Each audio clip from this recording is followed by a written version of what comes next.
장 13절부터 20절에 있는 말씀을 통해서 약속과 관련해서 불변하시는 하나님에 대해서 우리 말씀을 같이 보도록 하겠습니다. 히브리서 6장 13절부터 20절까지 말씀입니다. 히브리서 6장 13절부터 20절 제가 먼저 읽도록 하겠습니다. 하나님께서 아브라함에게 약속하셨을 때에 더 큰 일을 두고 맹세할 수 없으므로 자신을 두고 맹세하여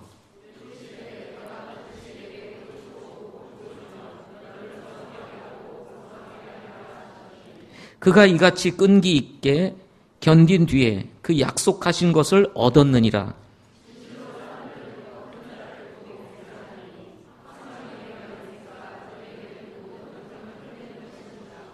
이러므로 하나님께서도 약속의 상속자들에게 자신의 계획이 불변함을 더욱 풍성히 보여주시려고 그 일을 맹세로서 확증하셨나니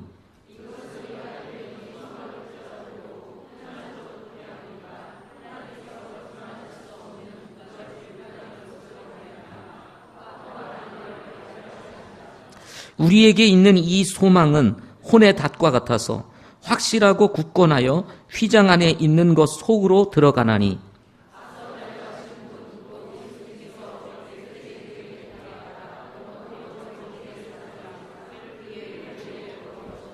아멘. 기도하시겠습니다. 좋으신 하나님, 선하신 하나님, 지난 한 해도 저희들 지켜주시고 친히 도우사 이곳까지 이르게 하신 것 감사합니다. 이제 새해를 맞이할 날이 며칠 남지 않은 가운데 저희들이 마지막 수요 예배와 함께 또 이번 주 토요일 날 신년 세미나 및 송구 영신 예배로 모이게 됩니다. 한 해를 보내면서 지난 한 해 동안 하나님께서 베푸신 은혜를 헤아려 보게 하시고 하나님 앞에서 우리는 어떻게 살았는지 평가해 보게 하셔서 우리가 2017년도에는 어떤 사람이 되어야 할지 주님 앞에서 살펴볼 수 있는 기회가 되도록 주님 축복해 주시옵소서. 또 교회를 주심에 감사하고 우리가 교회라고 하는 이 방주에 올라타서 함께 믿음의 생활을 하는 가운데 아버지 하나님 여전히 우리의 연약함이 드러날 때가 많은데 그럼에도 불구하고 하나님의 뜻이 무엇인지 또 우리가 하나님 앞에서 어떤 삶을 살았는지 잘 살피고 정말 2017년도는 새로운 마음을 가지고 주님과 함께 동행하는 삶이 될 수 있도록 인도하여 주시옵소서. 아버지 하나님, 히브리서 강해를 이어가고 있습니다. 주신 말씀 축복해 주시고 우리의 심령에 큰 복이 되도록 인도해 주시옵소서. 예수님의 이름으로 기도하옵나이다. 아멘. 약속과 관련해서 오늘은 불변하시는 하나님, 불변하시는 하나님에 대해서 말씀을 나누도록 하겠습니다. 이 땅을 여행하는 우리 성도들에게 있어서 흔들리지 않는 소망이 필요합니다. 흔들리는 소망이 아니고 사라지는 소망이 아니라 흔들리지 않는 소망이 필요합니다. 세상은 거칠고 사나우며 위협과 유혹이 많은 곳입니다. 우리나라도 지금 시국으로 여러 가지 참 어렵고 힘든 시기를 지나가고 있습니다. 우리가 생각하는 것처럼 잘 이루어질 것 같아도 여러 가지 생각과 사고의 차이가 있음으로 인해서 갈등과 그리고 다툼이 일어나는 것을 우리는 이 사회적으로 경험하고 있습니다. 사는 것 자체가 결코 쉽지 않고 그리고 우리가 바르게 믿음의 생활하는 것조차도 쉽지 않다는 생각들을 정말 가지게 됩니다. 이런 세상에서 하나님께서는 약속을 붙잡고 살아갔던 앞서간 성도들을 따라갈 것에 대해서 권면을 합니다. 그것이 지난주에 우리에게 주셨던 말씀 6장 12절 말씀이었습니다. 이런 세상에서 앞서간 성도들의 그 믿음을 쫓아가는 것, 약속을 붙잡고 따라갔던 우리의 신앙의 선조들을 우리가 따라가는 것, 그것도 결코 쉬운 일이 아닙니다. 그냥 따라가면 될 것 같은데 그것조차도 쉽지 않다는 것입니다. 신앙생활이 힘들고 어려운 이유일 것입니다. 그렇다고 또 예수 믿기 전으로 돌아갈 수도 없습니다. 왜냐하면 우리의 구원과 소망이 너무나 확실하고 분명하기 때문에 그렇습니다. 단지 세상이 우리가 가는 길과 너무나 달라가지고 사실 이 참 너무나 다르다 보니까 일어나는 여러 가지 이 갭과 갈등을 극복하기가 쉽지 않다는 것입니다. 그래서 저나 여러분이나 신앙생활하면서 믿음 생활하기 어렵다, 힘들다 이런 말은 내가 신앙을 포기하겠다는 것이 아니라 예수 믿고 구원받은 성도들이 정말 거친 세상을 살아가는 것이 쉽지 않다, 이런 의미일 것이라는 생각을 가지게 됩니다. 유대인이면서 예수님을 믿었던 히브리인 성도들도 마찬가지였습니다. 그들도 고난이 있었습니다. 그리고 핍박이 있었습니다. 유대교로 돌아가고 싶은, 그래서 안정된 그냥 종교생활 하고 싶은 마음이 이 히브리인 그리스도인들에게 불어닥쳤습니다. 조속으로 변하는 감정, 그리고 생각, 이런 여러 가지 갈등 속에서 사실은 어느 것 하나 붙잡기가 쉽지 않았을 것입니다.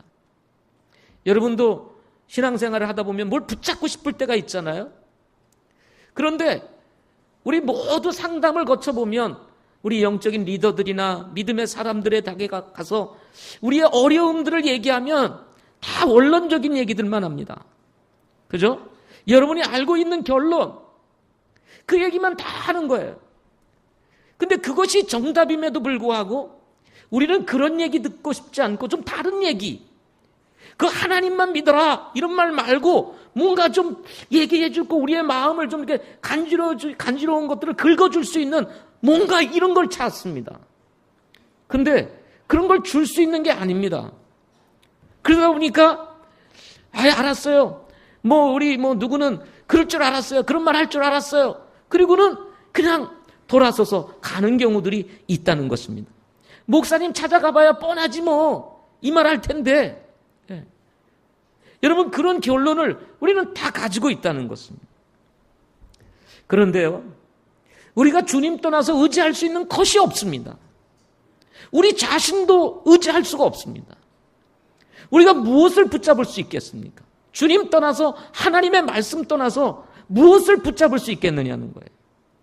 이를 아셨던 하나님께서 히브리서 6장 13절부터 20절 말씀을 우리에게 주신 것입니다. 히브리 성도들에게 1차적으로 주셨지만 하나님께서 아브라함의 영적인 자손들, 그 영적인 자손들인 오늘날 우리 그리스도인들에게 주신 말씀이 바로 히브리서 6장 13절부터 20절 말씀이라고 할 수가 있습니다. 따라서 우리는 이 히브리서 6장 13절부터 20절에 있는 이 말씀을 통해서 당시 여러 가지 정말 어려움을 겪고 믿음의 갈등을 일으키고 있는 이 히브리 성도들에게 주었던 메시지, 그 메시지가 우리들에게는 또 어떤 메시지인가라고 하는 것을 오늘 말씀을 통해서 생각해 보고자 합니다. 첫째는 하나님을 신뢰하라는 것입니다.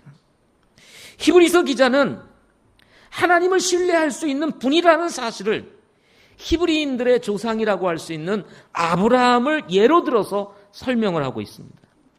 13절부터 14절 말씀 다시 한번 읽어보도록 하겠습니다. 같이 한번 읽어보겠습니다. 시작. 하나님께서 아브라함에게 약속하셨을 때에 더 큰 일을 두고 맹세할 수 없으므로 자신을 두고 맹세하여 이르시되 내가 반드시 내게 복을 주고 복을 주며 너를 번성하게 하고 번성하게 하리라. 하나님께서 아브라함에게 약속을 주신 사실을 히브리 성도들에게 다시 떠올립니다. 이 말씀은 창세기 22장 16절부터 18절에 있는 말씀을 그대로 옮겨놓은 말씀입니다. 오늘 이 13절과 14절 말씀을 통해서 우리 눈에 확 들어오는 두 개의 단어가 있는 것을 발견할 수 있을 것입니다. 한 단어는 약속이라고 하는 단어이고 두 번째 단어는 맹세라고 하는 단어입니다. 하나님은 아브라함에게 약속하셨던 것처럼 약속하시는 하나님이십니다. 우리는 언약이라는 말을 잘 사용합니다. 그리고 듣기도 합니다. 이 언약이라고 하는 것도 약속의 근거를 두고 있는 것입니다. 서로 약속하는 거예요. 구약과 신약, 이 말씀도 결국은 뭐예요?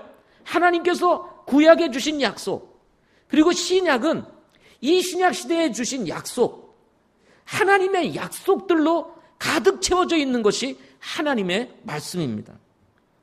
아브라함에게 주신 약속이나 창세기 3장 15절에서 인간이 죄를 범했을 때에 여자의 후손을 약속해 주신 것조차도 이것도 다 약속의 영역 속에 포함되어 있다는 것입니다. 하나님께서 약속을 하시든 사람이 하나님께 약속을 하든 사람이 사람에게 하는 약속이든 약속이 가지고 있는 속성이 있습니다. 약속이 가지고 있는 속성, 그것은 무엇입니까? 그것은 약속은 지켜져야 한다는 것입니다. 이게 약속이 가지고 있는 속성입니다. 자, 우리가 누구랑 약속을 합니다. 그 말은 뭐예요? 우리 함께 지키자는 거예요. 지키지 않는 약속은 아무 소용이 없는 것입니다. 결혼하기로 약속해요. 이것을 뭐라고 합니까? 우리는 약혼이라고 말을 합니다. 이 약속이 지켜져야 결혼에 꼴이 나게 되는 것입니다. 그래서 약혼을 하게 되는 거예요. 우리가 아는 하나님은 약속하신 것을 반드시 지키시는 분이시라는 것입니다. 우리는 약속을 쉽게 어깁니다. 상황과 환경과 때에 따라서. 그리고 뭔가 우리가 불리하다 싶으면 더 나은 것을 쉽게 선택하느라 했던 약속을 그냥 무시해버리는 경우들이 많습니다. 그래서 우리의 마음에 상처가 있게 되고 그리고 신뢰가 깨지게 되는 이유들이 있게 되는 것입니다. 그러나 우리와 다른 하나님은 그것이 어떤 약속이든 상관없이 하신 약속은 반드시 지키신다는 것입니다. 이것을 누구보다도 잘 아는 사람들이 어떤 사람들이었습니까? 히브리인들이었습니다. 유대인들이었습니다. 유대의 역사 가운데서 하나님께서 어떻게 약속하시고 그리고 어떻게 이루어 오셨는지 누구보다 잘 알고 경험했던 사람들이 바로 히브리인들이었습니다. 바로 이런 히브리인들에게 아브라함을 통해서 하나님의 약속은 반드시 성취되어진다는 사실을 말씀해 준 것입니다. 이삭을 요구하시는 하나님의 뜻대로 모리아 산에서 아브라함은 이삭을 드리게 됩니다. 그 이삭을 드리는 아브라함의 믿음을 보시고 하나님께서 창세기 22장 16절부터 18절, 지금 이 히브리서 기자가 인용했던 이 말씀을 주시게 됩니다. 내가 반드시 내게 복을 주고 복을 주며 너를 번성하게 하고 번성하게 하리라. 14절 말씀입니다. 다시요. 내가 반드시 내게 복을 주고 복을 주며 너를 번성하게 하고 번성하게 하리라. 이 약속은 이 아브라함이 나이 75세 때에 갈대의 우르에서 하나님의 부르심을 받을 때 이미 첫 번째로 하셨던 말씀이었습니다. 이 약속이 정말 희미하게 보이기까지 25년의 세월이 흘렀습니다. 왜냐하면 아브라함 100세에 아들을 낳았기 때문이었습니다. 그리고 이삭이 몇 세에 결혼을 했습니까? 40세에 결혼을 했습니다. 아브라함이 이삭을 낳고 이삭이 결혼하여 야곱을 낳기까지 65년의 세월이 흘렀습니다. 어찌 보면 하나님의 약속은 너무 더딘 것 같고, 야, 이제 한 명 낳는데 무슨 복을 주고 복을 주며 번성하게 하고 번성하게 하리라. 창세기 22장 16절부터 18절 말씀해 보면 좀 더 자세하게 구체적으로 얘기하고 있는데요. 아브라함의 우선을 두고 말씀하시기를 하늘의 별과 같이 바다의 모래와 같이 많게 하시겠다라고 말씀을 하십니다. 바다의 모래, 하늘의 별 보이지가 않습니다. 겨우 이삭 하나, 그리고 쌍둥이 이 야곱과 에서, 그 중에서 이 에서는 버리시고 하나님이 야곱을 취하시고 그 어려운 가운데 저 바다나람에 가가지고 결국 하란에서 그냥 여인들 이렇게 몇 명 해가지고 12명 낳고, 그래봐야 12명이에요. 그 무슨 약속이 이루어질까? 우리는 이렇게 생각하기가 참 쉽습니다. 그러나 하나님의 그 역사의 계획 속에서는 이미 하나님께서는 다 가지고 계신 거예요. 우리가 모를 뿐이지, 우리가 답답할 뿐이죠. 우리가 바쁠 뿐인 것입니다. 그러나 하나님은 계획을 가지시고 아브라함으로부터 시작해서 그 역사를 이루어 가시는 이야기를 우리는 창세기를 통해서 전 성경의 역사를 통해서 보게 되는 것입니다. 민수기 23장 19절 말씀을 통해서 여러분도 잘 아시는 말씀이지만요, 하나님은 사람이 아니시니 거짓말하지 아니하시고 사람의 아들이 아니시니 뜻을 돌이키지 아니하시는도다. 그분께서 말씀하셨은즉 그것을 행하지 아니하시리요, 그분께서 이르셨은즉 그것을 실행하지 아니하시리요. 하나님께서는 반드시 하신 말씀, 사람과 달라서 반드시 그것을 실행하시고 그것을 이루시는 분이시다라고 말씀을 하고 있는 것입니다.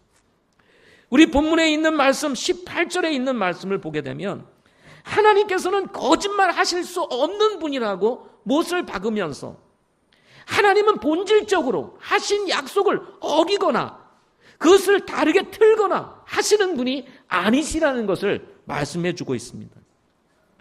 뿐만 아니라 약속과 함께 우리가 주목해야 될 단어는 맹세입니다. 하나님은 더 큰 일을 두고 맹세할 수 없으므로 자신을 두고 맹세를 하셨다라고 13절에 말씀해 주고 있습니다.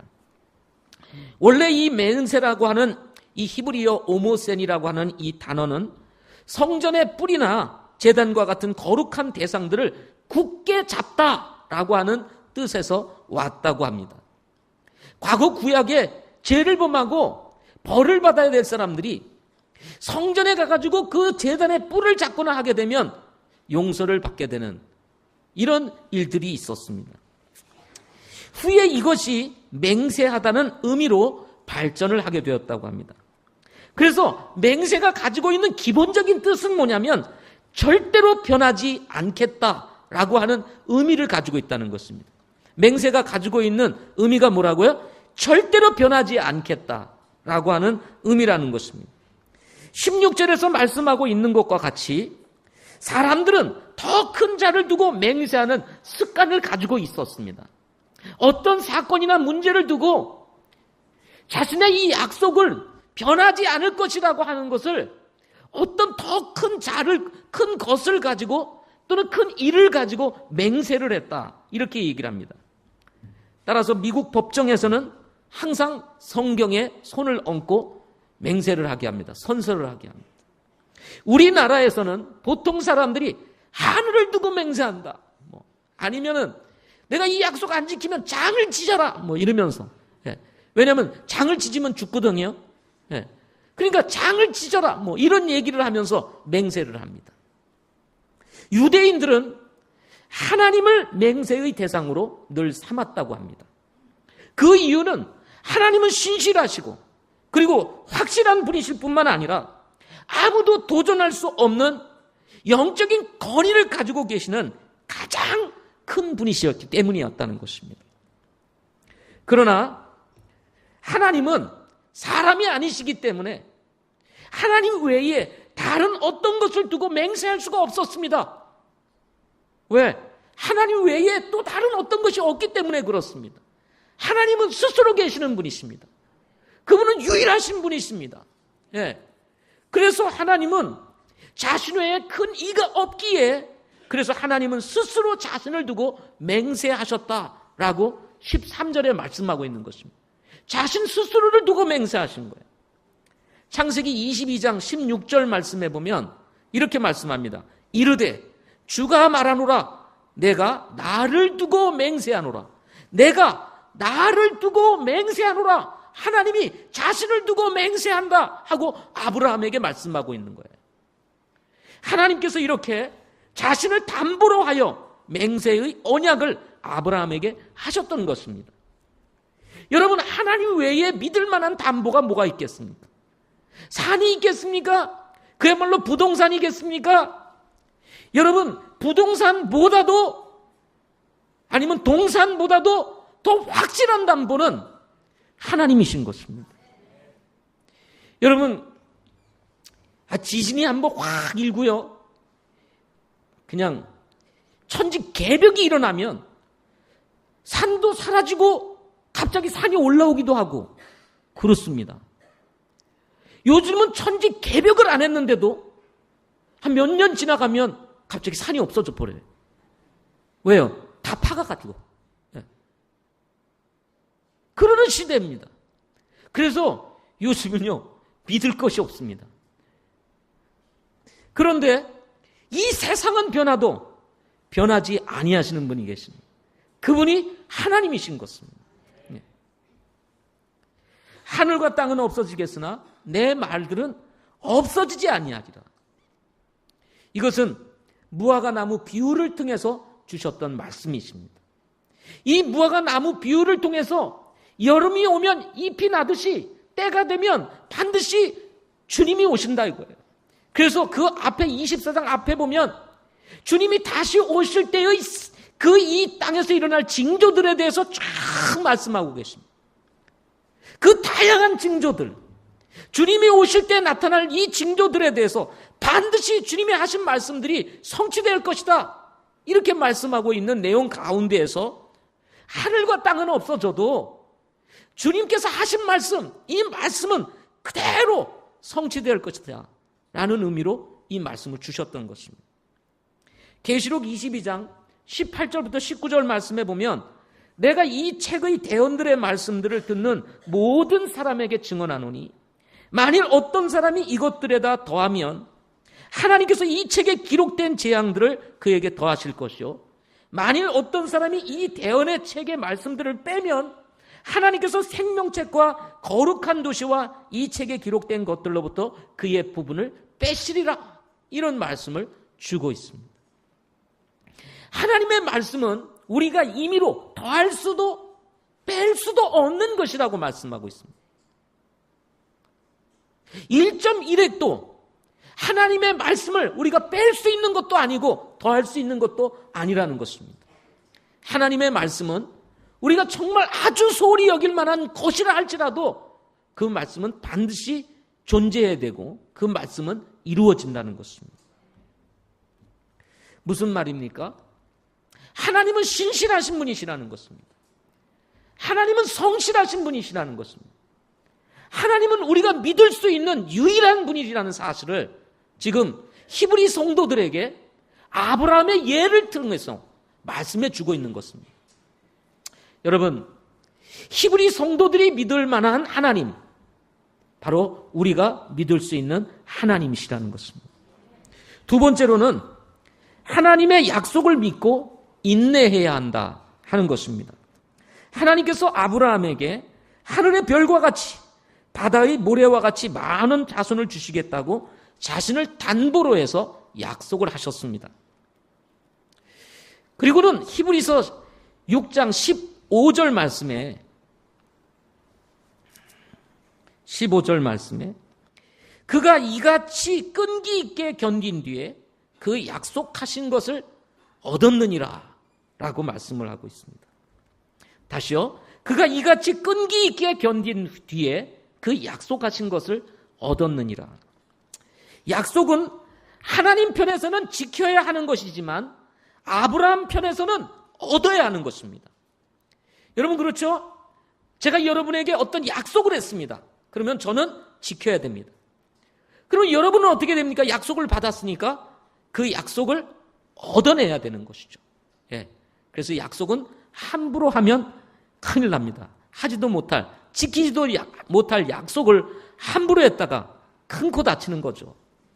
이 땅에서 가장 소중한 게 뭡니까? 신용 아닙니까? 신용.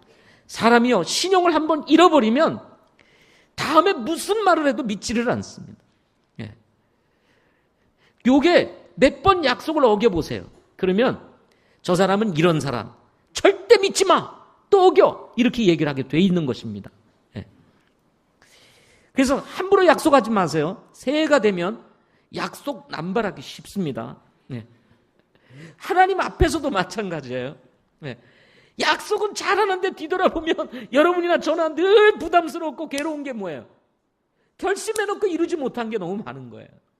그래서 마음이 힘든 거예요. 이 새해를 맞이하기가. 예. 죄송해서, 너무 죄송해서. 이때 중요한 것. 하나님 편에서는 지켜야 하지만 아브라함 편에서는 얻어야 하는 이 약속. 이때 중요한 것이 뭐냐면 그게 믿음과 인내입니다. 믿음과 인내. 동전의 양면과 같은 이 믿음과 인내는 약속의 길을 함께 가는 동역자라고 할 수가 있습니다. 믿음이 있는 곳에는 인내도 있게 돼 있습니다. 인내가 있다는 말은 다른 말로 뭐예요? 믿는다는 의미입니다. 그래서 믿으면 인내하게 되고 인내한다고 하는 것은 믿는다는 의미인 것입니다.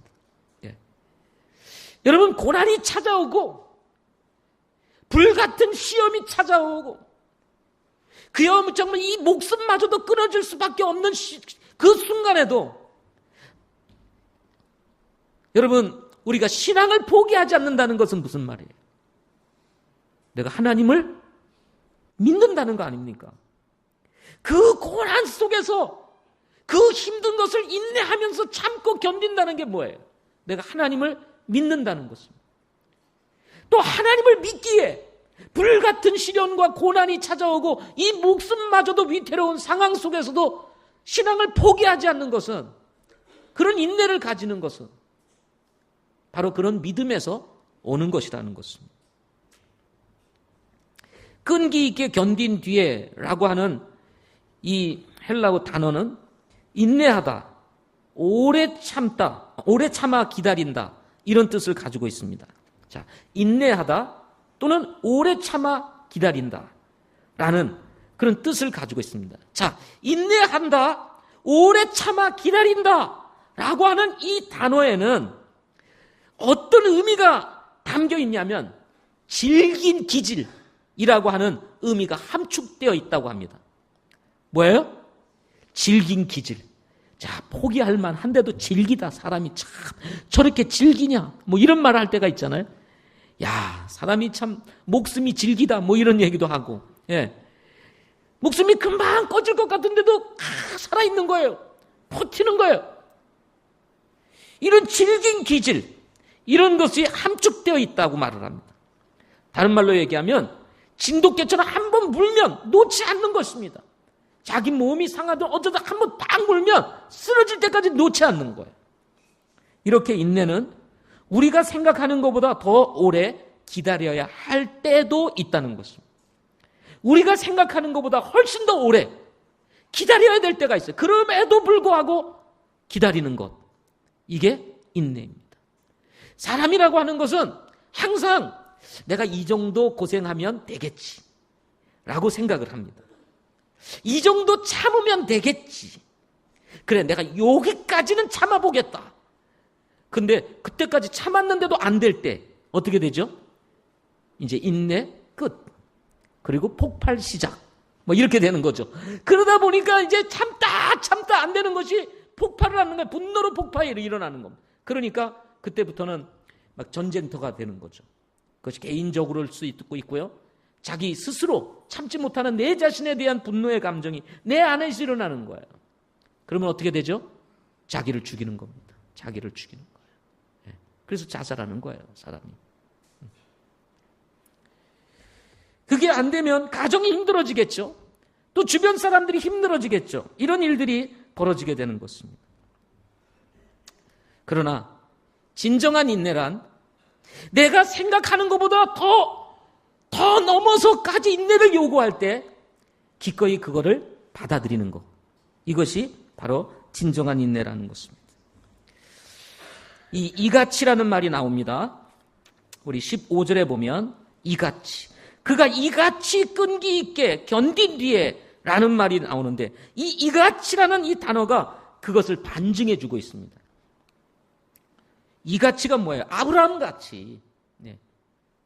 생각해 보세요. 100세의 아들 낳고 그리고 뭐 아브라함이 뭐 이스마엘도 낳기는 했지만 또 이제 늦게 또 이제 저 가나안 여인들 이렇게 결혼해서 또 몇 명의 이렇게 낳고 또 내쫓고 막 이런 일들이 있었지만은요.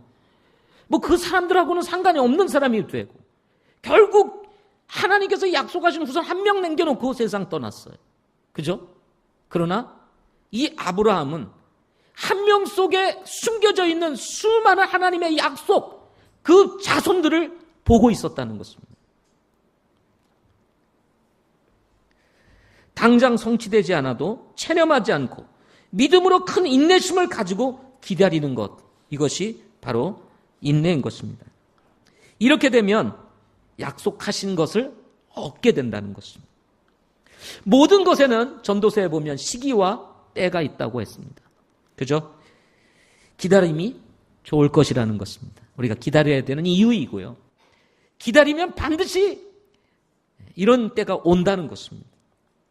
그러나 많은 경우에 결국 기다리고 인내하고 참고 참다가 결국은 참지 못하게 됐을 때 어려움이 찾아오게 되는 경우들이 있다는 것입니다. 여러분, 이왕 참기로 결심한 것 끝까지 참으시기를 바랍니다. 신앙에 있어서도 그렇고 우리 믿음에 있어서도 그렇고 하나님 약속에 대해서도 그렇고 우리가 또 우리의 삶 가운데서 만날 수 있는 여러 가지 인내의 요소들, 환경 속에서 우리가 할 수 있는 이 인내의 요소들을 우리가 끝까지 하다 보면 하나님께서요 다 우리를 알게 하시고 이해하게 하시고 깨닫게 하셔서 여러분 이 정말 주변 환경을 하나님께서 다 새롭게 빚으시는 것을 경험할 때가 오게 될 것입니다. 약속을 받았느니라, 얻었느니라.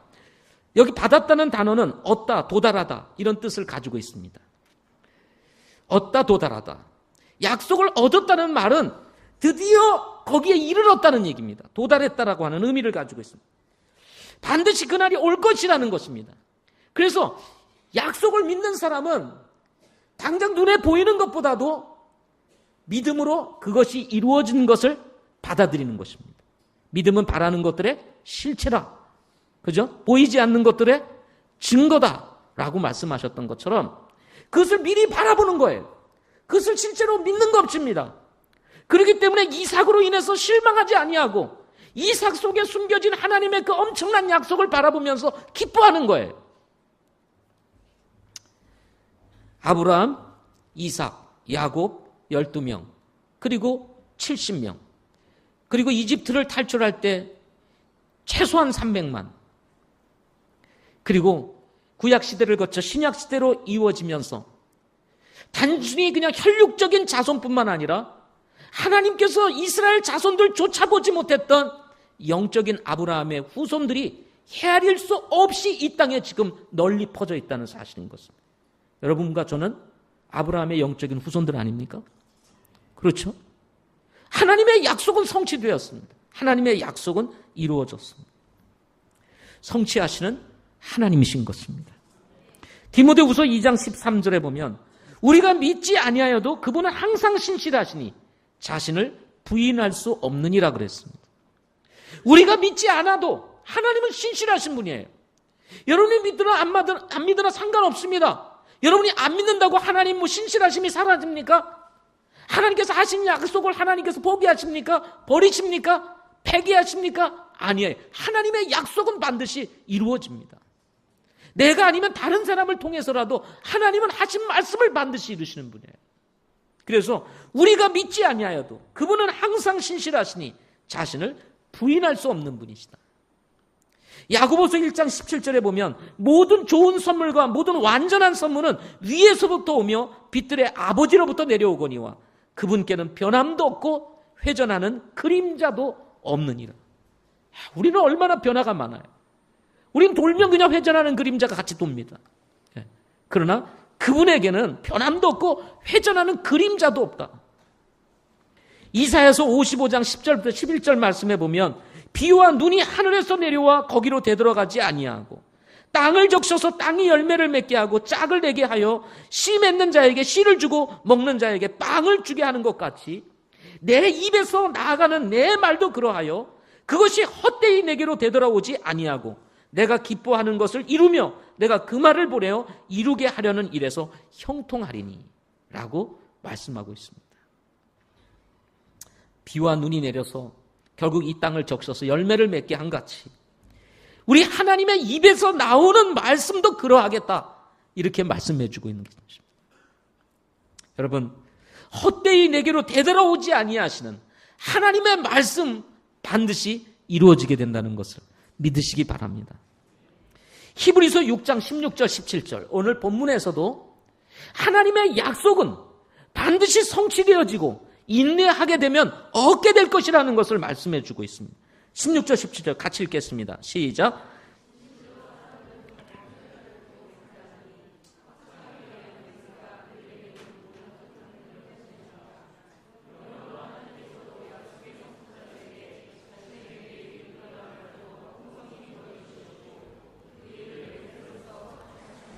자, 진실로 사람들은 더 큰 자를 두고 맹세하나니 더 큰 자를 두고 맹세하는 거예요. 사람들은 자기 스스로 생각하는 대로 큰 자를 두고 맹세합니다. 그래서 자기 맹세가 더 큰 것처럼 얘기를 해요. 그래서 이런 일들로 인해서 다툼이 일어날 수 있습니다.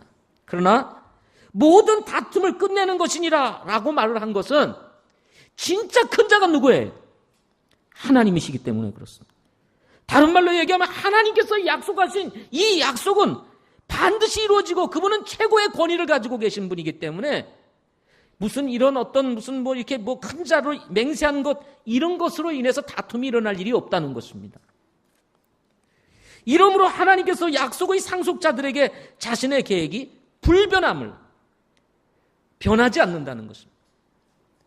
불변함을 더욱 풍성히 보여주시려고 그 일을 맹세로서 확증하셨다. 누구를 두고 맹세를 하셨어요? 자신을 두고. 자신을 두고 자신을 담보로 해서 하나님이 맹세를 해서 확증을 하셨습니다. 18절에서 하나님은 거짓말하실 수 없는 분이시기 때문에 여러분 하나님께서 약속하신 것은 반드시 이루신다는 것입니다. 따라서 하나님의 약속을 믿고 인내하면 우리도 아브라함처럼 얻게 된다는 것입니다. 히브리 성도들에게 지금 말씀하고 있는 거예요. 흔들리는 히브리 성도들, 요동치는 믿음 가운데 있는 갈등하는 히브리 성도들에게 인내해라, 믿고 인내해라. 아브라함이 그렇게 하지 않았느냐? 그러니 믿고 인내하면 반드시 이루어지는 거야 하고 격려하고 있는 메시지인 것입니다. 여러분 2016년도 보내면서 하나님께서 여러분에게 주셨던 약속들 붙잡고 살았는데 안 이루어져서 혹시 실망하실 분 계세요? 아니에요. 붙잡으세요. 포기하지 말고 계속 붙잡으세요. 이루어질 것입니다. 하나님의 때에.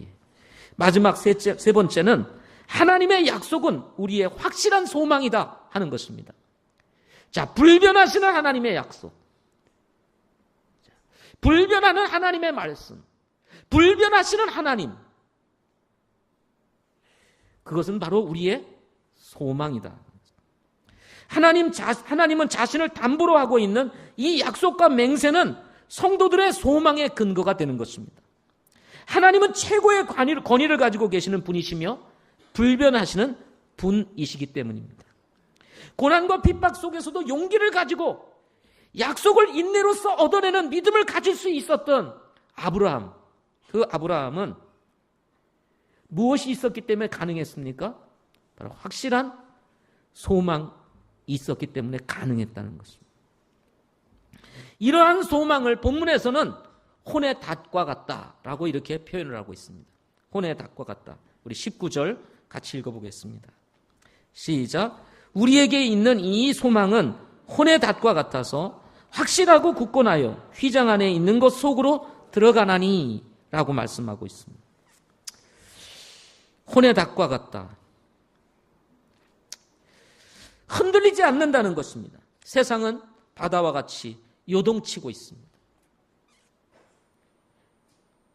끊임없이 밀물과 썰물이 오고 가면서 배를 흔들어냅니다. 폭풍도 일어날 때가 있습니다. 거친 바람으로 인해서 정말 감당할 수 없는 엄청난 폭풍이 파도가 밀어닥칠 수가 있습니다.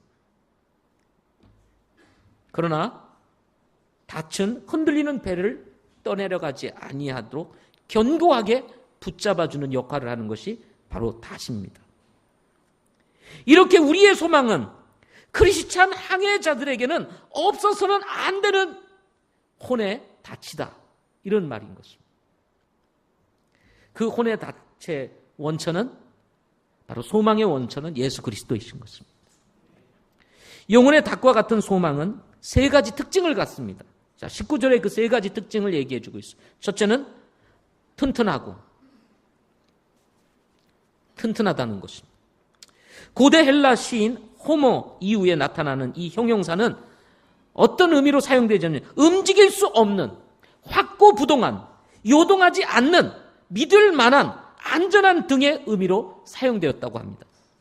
따라서 이 든든하다, 튼튼하고 라는 이 말은 논리적으로나 또는 어떤 사물이나 어떤 본질을 생각할 때 우리가 경험적으로 이해할 수 없는 어떤 이런 불가지론적인 어떤 사고가 있다 할지라도, 또 모든 것을 의심의 눈치로 보이는 이런 의심, 언제든지 뒤바뀔 수 있는 하나의 가설, 이런 것에 기반을 두고 있지 않다는 것입니다. 아멘?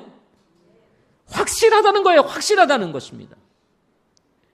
가설에 기반을 두어서 언제 뒤집혀질지 알지 못하는 이런 것이 아니라는 것입니다. 또 우리가 이해할 수 없는 어떤 저 상상의 세계나 공상의 세계에 있는 것도 아니라는 것입니다. 이것은 확실하다는 것입니다. 그런가 하면 두 번째 특징은 견고하다는 것입니다. 특징 세 가지를 얘기했는데 두 번째는 견고하고, 이 견고하다는 이 말은 밟고 지나가기에 알맞은 또는 튼튼한 기초를 가진 이란 뜻을 가지고 있습니다. 5세기 이래로 고전 헬라어 문헌에서 이 단어가 튼튼한 또는 확고한, 믿을 수 있는 이런 의미로 사용되기 시작했다고 합니다. 신약 성경에서 8번, 바로 히브리서에서 4번 이 단어가 사용이 되었습니다. 튼튼하다, 앞서 나오는 튼튼하다라고 하는 이 단어는 원칙적으로 신뢰할 수 있는 근거라고 한다면, 견고하다라고 하는 이 단어는 실제적으로 믿을 수 있는 근거를 말한다고 합니다.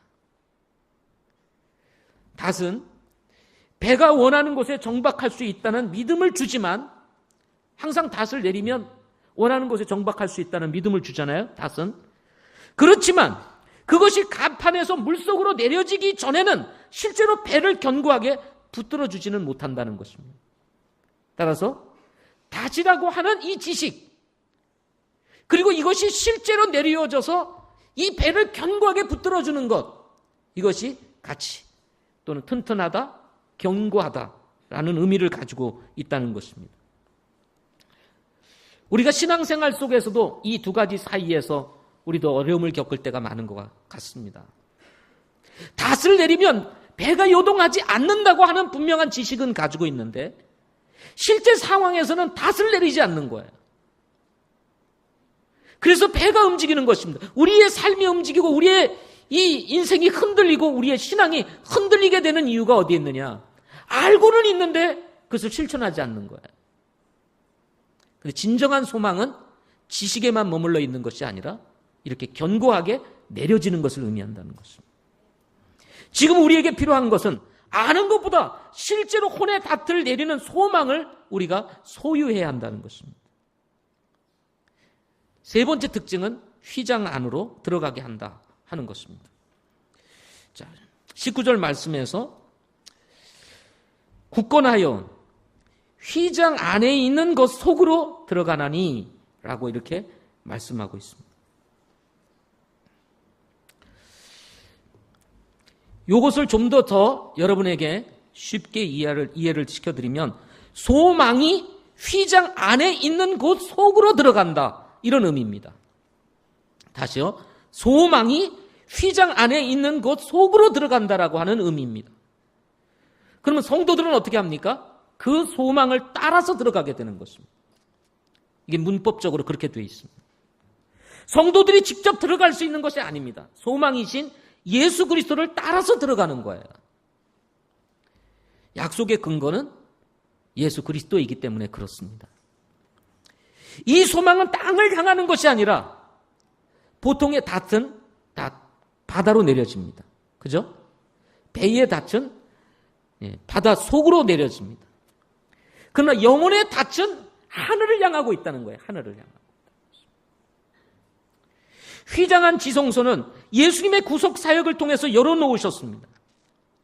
지금도 활짝 열려 있습니다.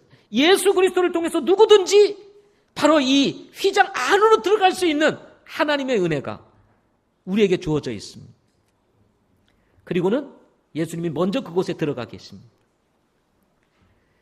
여러분, 그래서 우리 예수 믿는 사람들이 이 하늘의 지성소, 이곳에 들어갈 수 있는 것은 최고의 은혜이며 특권입니다. 영원한 대제사장이신 예수 그리스도께서 우리를 위해 먼저 들어가셨다고 20절에 말씀합니다. 20절 한번 보겠습니다. 20절 같이 읽겠습니다. 시작. 앞서 달려가신 분 곧 예수님께서 멜기세덱의 계통에 따라 영원토록 제사장이 되사 우리를 위해 거기로 들어가셨느니라. 그래서 예수님이 어디 계세요? 예수님이 지금 어디 계세요? 하늘 지성소에 계시는 것입니다. 그분이 선구자가 되어서 먼저 지금 하늘의 지성소에 들어가셔서 우리가 들어갈 그날을 바라보면서 거기서 준비하고 예비하고 계시다는 거예요. 그래서 앞서 달려가신 분이라고 얘기를 하는데, 여기 군대에서 선발대를 가리킬 때 말하는 것입니다. 언어학자인 바클레이는 이 단어를 세 단계의 뜻이 있다고 이렇게 해석을 했습니다. 이 단어가 가지고 있는 의미, 첫째는 앞으로 돌진하는 자, 두 번째로는 선구자, 세 번째로는 척후나 군대에 정찰대원 또는 전위부대. 그러니까 이 후방 부대보다 먼저 가서 이 후속 부대의 안전을 확보하기 위해서 가는 전위부대를 얘기하는 거죠. 그래서 앞서 나가는 자들을 의미하는 단어다라고 이야기를 하고 있습니다. 이것이 앞서 가신 예수 그리스도의 모습입니다. 우리의 대장 되신 예수 그리스도. 예수님은 레위 계통이 아니라 멜기세덱의 계통을 따라서 대제사장이 되셨다고 말씀합니다. 자, 레위 계통의 제사장이 아니라 멜기세덱 계통의 대제사장. 무엇을 의미합니까? 레위 계통의 대제사장은 교체가 됩니다. 항상 바뀌어요. 사람도 교체가 됩니다. 그러나 멜기세덱의 대제사장은 영원하신 분이시라는 것입니다. 따라서 그분의 직책은 변하지 않습니다. 지금도 그분은 하나님과 우리 사이에서 중보 사역을 감당하고 있습니다. 자, 영원한 변하지 않는 직분, 멜기세덱의 계통을 따라서 대제사장이 되신 예수 그리스도, 우리보다 먼저 지성소에 들어가신 예수 그리스도, 이분을 이야기하는 것은 성도들이 가지고 있는 소망, 히브리 성도들이 가지고 있는 소망, 이것은 절대로 변하지 않는다라고 하는 메시지를 우리에게 주고 있다는 것입니다. 20절에서 이렇게 얘기를 합니다. 영원토록 대제사장이 되사 우리를 위해 거기로 들어가셨다. 누구를 위해요? 우리를 위해 나와 여러분을 위해 예수님께서 바로 지성소, 하늘 지성소로 들어가셨다라고 말을 합니다. 그래서 여러분, 예수님의 모든 사역의 초점은 예수님이 아닙니다. 바로 나와 여러분이에요. 그분이 대제사장이 되신 것도 저와 여러분을 위해서, 그분이 이 땅에 오신 것도 저와 여러분을 위해서, 그분이 30년의 이 지상에서의 삶을 사신 것도 저와 여러분을 위해서, 3년 반 동안의 공생애를 사신 것도 저와 여러분을 위해서, 결국 십자가에 정말 달려 돌아가신 것도 저와 여러분을 위해서, 그리고 3일 만에 부활하신 것도 저와 여러분을 위해서, 그리고 40일을 이 땅에 거하시다가 승천하신 것도 저와 여러분을 위해서, 그리고 다시 오실 주님도 누구를 위해서요? 저와 여러분을 위해서. 여러분, 지성소라고 하는 것은 가장 거룩한 것입니다. 세상에 그 어떤 것도 침범할 수 없는 곳, 어떻게 보면 가장 안전한 곳, 이것이 바로 하늘 지성소십니다. 우리가 들어갈 곳입니다. 이것이 우리가 가지고 있는 약속에 대한 소망인 것입니다.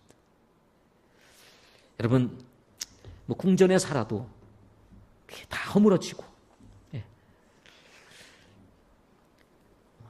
어디에 살든 한 번은 우리가 그것을 떠나야 되고, 하지만 떠나지 않는 영원한 곳, 그것이 바로 하늘 지성소입니다. 이것이 우리가 누릴 수 있는 소망이며 은혜라는 생각을 가지시고, 여러분 약속을 붙잡고 주님과 동행하며 소망 가운데 사는 우리 성도들 되시기를 바랍니다. 자, 이 소망을 가지고 우리는 2017년도, 2016년도를 넘어 2017년도로 함께 항해할 수 있기를 소망합니다.